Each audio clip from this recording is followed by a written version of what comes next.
அக்கினி மூண்டது, அனல் கொண்டது என் இதயம் தியானம் செய்கையில்.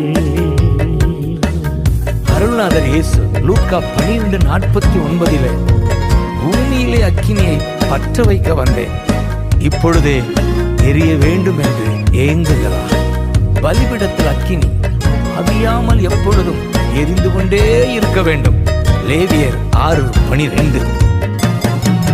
பற்ற வைக்க வந்தேன் பூமியிலே அக்கினி, இப்பொழுதே எரிய வேண்டும் ஏங்குகிறார். பற்ற வைக்க வந்தேன் பூமியிலே அக்கினி, இப்பொழுதே எரிய வேண்டும் ஏங்குகிறார்.